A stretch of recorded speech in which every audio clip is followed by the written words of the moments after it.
Hello friends. சின்ன மருமகள் சீரியலில் இனி வரப்போகும் காட்சிகள் எல்லாமே ரசிகர்களை அதிர்ச்சியில் உறைய வைக்கக்கூடிய அளவுக்கு மிகவும் பரபரப்பாக இருக்கிறது. குறிப்பாக ஐஸ்வர்யாவுக்கு நடந்த சம்பவத்துக்கு பிறகு அந்த குடும்பமே தலைகீழாக மாறப்போகிறது. யாருமே எதிர்பார்க்காத ஒரு துயரமான சம்பவம் நடந்து முடிந்திருக்கிறது. தேள் கடித்த நிலையில் ஐஸ்வர்யாவை அவசரமாக மருத்துவமனைக்கு அழைத்துச் சென்றாலும் அங்கே மருத்துவர்கள் தங்களால் முடிந்த முயற்சிகளை செய்த பிறகு அவரை காப்பாற்ற முடியவில்லை என்று சொல்லிவிடுகிறார்கள். அந்த ஒரு வார்த்தையை கேட்டதும் குடும்பத்தில், நண்பர்களே, உங்களுக்கும் தமிழ் செல்வி மற்றும் சேதுபதியை பிடிக்கும் என்றால் இப்போதே இந்த வீடியோவிற்கு ஒரு லைக் செய்து சேனலை கண்டிப்பாக சப்ஸ்கிரைப் செய்யுங்கள். இருந்த அனைவருக்கும் என்ன செய்வது என்றே தெரியாமல் போய்விடுகிறது. குறிப்பாக சேது மனதளவில் முற்றிலும் உடைந்து போகிறார். தன்னுடைய கண்களுக்கு முன்னால் ஐஸ்வர்யா உயிரில்லாமல் கிடப்பதை அவரால் ஏற்றுக்கொள்ளவே முடியவில்லை. அவள் அருகில் உட்கார்ந்து கொண்டு, எழுந்திரு ஐஸ்வர்யா, என்னை விட்டுட்டு போகாதே என்று கதறி அழுகிறார். தான் செய்தது சரியா தவறா, தன்னால் ஏதாவது மாற்றியிருக்க முடியுமா என்ற எண்ணங்கள் அவரை உள்ளுக்குள் கிழித்தெடுக்கிறது. இதற்கிடையில் ஐஸ்வர்யாவின் உடலை வீட்டிற்கு கொண்டு வருகிறார்கள். வீட்டில் ஒரு மரணச் சூழல் நிலவுகிறது. வழக்கமாக சத்தமாக பேசிக் கொண்டிருக்கும் அந்த வீடு இப்பொழுது முழுமையான அமைதியில் மூழ்கியிருக்கிறது. ஒவ்வொருவரின் முகத்திலும் அதிர்ச்சியும் சோகமும் மட்டுமே தெரிகிறது. ஐஸ்வர்யாவின் பெற்றோருக்கு இந்த செய்தியை எப்படி சொல்லப் போகிறோம் என்ற பயமும் அனைவரிடமும் இருக்கிறது. ஐஸ்வர்யாவின் பெற்றோருக்கு தகவல் சென்றதும் அவர்கள் இருவரும் அந்த செய்தியை நம்ப முடியாமல் அதிர்ச்சியில் நிற்கிறார்கள். மகளை திருமணம் செய்து கொடுத்து அவள் கணவன் வீட்டில் சந்தோஷமாக வாழ்வதை பார்க்க வேண்டும் என்று ஆசைப்பட்ட பெற்றோருக்கு இப்படி ஒரு செய்தி வந்திருப்பது அவர்களின் மனதை முற்றிலும் உடைத்து விடுகிறது. எங்கள் பொண்ணை கல்யாணம் செய்து கொடுத்தது அவள் சந்தோஷமாக வாழணும்னு தானே, இப்படி அவளை உயிரில்லாமல் பார்க்கணும்னு இல்லையே என்று ஐஸ்வர்யாவின் அம்மா கதறி அழுகிறார். உடனே இருவரும் தாமதிக்காமல் அந்த வீட்டிற்கு கிளம்புகிறார்கள். அவர்கள் வரும் நேரத்தில் தமிழ் செல்வியும் வீட்டிற்கு வருகிறார்.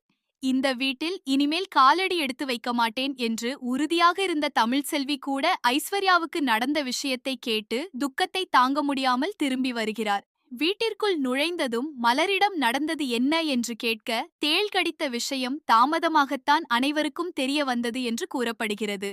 தேள் கடித்த நேரமே மருத்துவமனைக்கு அழைத்துச் சென்றிருந்தால் காப்பாற்றியிருக்க வாய்ப்பு இருந்திருக்கும் என்றும், ஆனால் விஷமுடல் முழுவதும் பரவிய பிறகு மருத்துவமனைக்கு கொண்டு சென்றதால் மருத்துவர்களால் எதுவும் செய்ய முடியவில்லை என்றும் சொல்கிறார்கள்.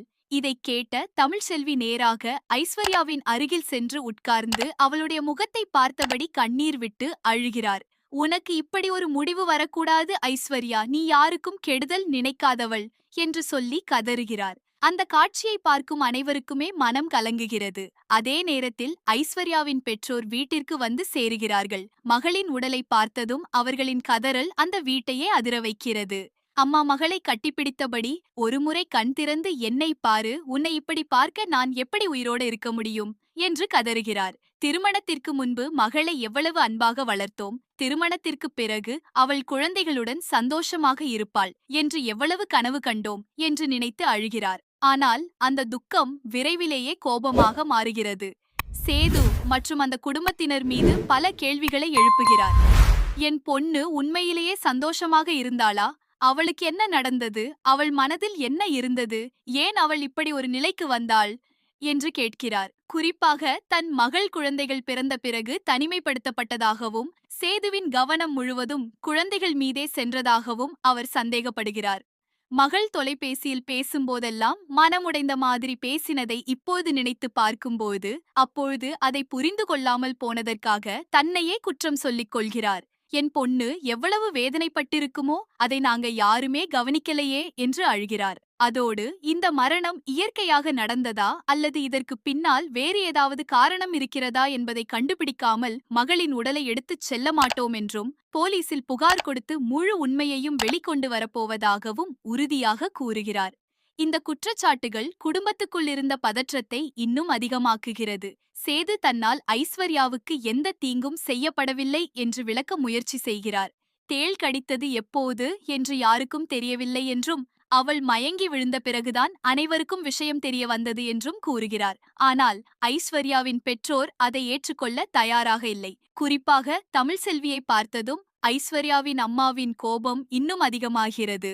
என் பொண்ணு வாழ்க்கையில் நீ வந்திருக்கவில்லை என்றால் அவள் இப்படி இருந்திருக்க மாட்டாள் என்று சொல்லி தமிழ்செல்வியை குற்றம் சாட்டுகிறார். துக்கத்தில் இருக்கும் ஒரு தாயின் வார்த்தைகள் என்பதால் தமிழ்செல்வி எந்த பதிலும் சொல்ல முடியாமல் கண்ணீர் விட்டு நிற்கிறார். அவளை பற்றி தவறாக பேசுவதை பார்த்த ஈஸ்வரி கூட அமைதியாக இருக்க முடியாமல், இப்போ உயிரோட இல்லாத ஒரு பெண்ணை வைத்து இன்னொரு பெண்ணை குற்றவாளி ஆக்காதீங்க என்று எதிர்த்து பேசுகிறார். அப்பொழுது வீட்டிலிருந்த பெரியவர்களும் நிலைமையை சமாளிக்க முயற்சி செய்கிறார்கள்.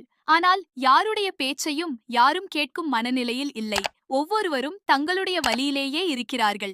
இந்த நிலையில் ஐஸ்வர்யாவின் பெற்றோர் போலீஸ் நிலையத்திற்கு செல்ல முடிவு செய்கிறார்கள். அவர்களின் ஒரே நோக்கம் மகளின் மரணத்துக்கான உண்மையான காரணத்தை கண்டுபிடிப்பதுதான் என்று அவர்கள் கூறுகிறார்கள். இதற்கிடையில் குடும்பத்தில் இன்னொரு அதிர்ச்சியான விஷயம் வெளிவருகிறது.